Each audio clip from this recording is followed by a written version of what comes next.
Hello everyone and welcome. This is Aretha.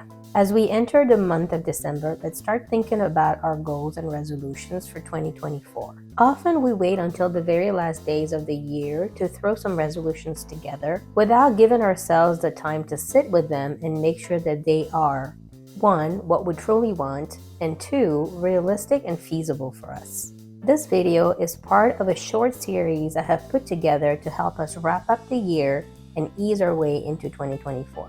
We started off by talking about making the most of the last quarter of the year, dreaming about who we would like to be, and using Q4 to explore our sense of self by testing new behaviors and habits.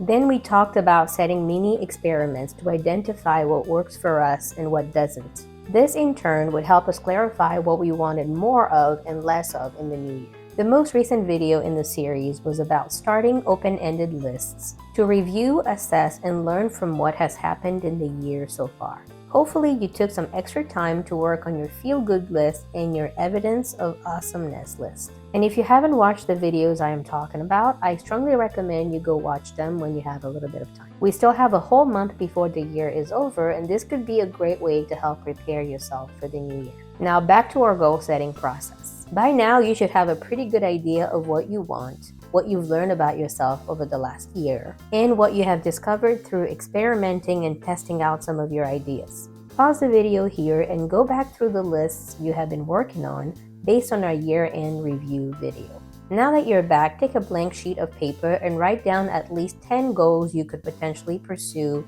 in 2024. If you need some help coming up with goal ideas, try to finish these sentences. If I wasn't worried about what other people think, I would do X. If I wasn't afraid to fail, I would try A, B, or C. The goal is to be creative and to come up with things that are meaningful to you. And I suggest coming up with at least 10 ideas because the first goals that come to mind may not be truly authentic to you. I've talked a lot about the input we get from the outside and about the influence other people can have on our thoughts. After a while, we tend to internalize some ideas and think that they came from us, but it might not be the case. When you look at your list of 10 ideas, you will find that some of them are somewhat generic. A few popular ones could be losing weight, running a marathon, making 6 figures, or starting a side hustle. This is the kind of stuff that everyone is talking about. And it's easy to get swept up in these collective trends. And maybe some of these are things you truly desire, but maybe, just maybe, these are ideas you have absorbed from others. Our goal here is to eliminate all the generic stuff and narrow down your list to the things that are truly meaningful to you. Looking at each item on your list, ask yourself a few questions. Is it something you are willing to fight for, or is it something that would just be nice to have? In other words, is it something you are willing to dedicate yourself to achieving, or is it something that just kind of sounds nice, but you're not really willing to work hard for it? If that's the case, you can probably cross it off. The next question is, do you want to actually do it, or do you just want to have done it? There's a slight nuance, but what I'm asking is, are you doing this for yourself, or are you doing it so you have something to talk about? Is it something you're trying to do just so you don't feel left out? For example, if you have friends who run marathons and bond over this shared experience, you might feel tempted to put run a marathon on your list, even though running is really not your thing and you wouldn't do this on your own. And this leads nicely into the next question.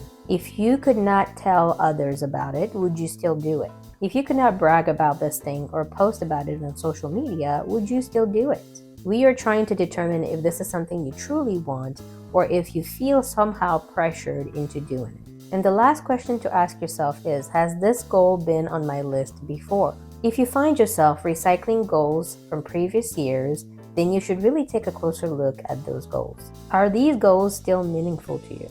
It's easy to get stuck trying to close a loop on something you had committed to doing a long time ago. But if that's no longer relevant to you today, this is your chance to let it go. Look at the goal you keep recycling and ask yourself, honestly, today, if you had to start fresh, would you want that goal?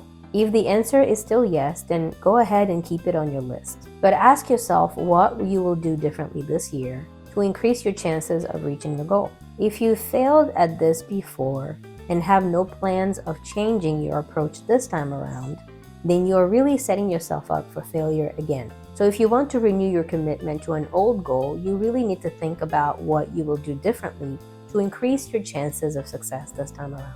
But if instead you find that the goal is no longer relevant, you should strongly consider letting it go. And if completely abandoning this goal feels too difficult, you should consider shelving it for a year or two. Leave it off of your list of goals for 2024 and revisit it in a year to determine if you still want it. At the end of this process, we want to end up with a short list of no more than 3 to 5 items that you can commit yourself to working on next year. We want to remove all the fluff and get to the core of what is truly meaningful to you. If we start with the wrong goals, then it doesn't matter how well we plan or execute them. We either won't have enough intrinsic motivation to see them through, or we will strong arm ourselves into completing them only to realize that that's not what we wanted. Either way, this is a waste of our time and energy. Working hard in the wrong direction is pointless. Setting this list of goals in early December means that you're giving yourself some room to mull it over. Once you've narrowed down your list, let those ideas marinate for a couple of days. Try to revisit this list a few times over the next couple of weeks, and if you can narrow it down even further,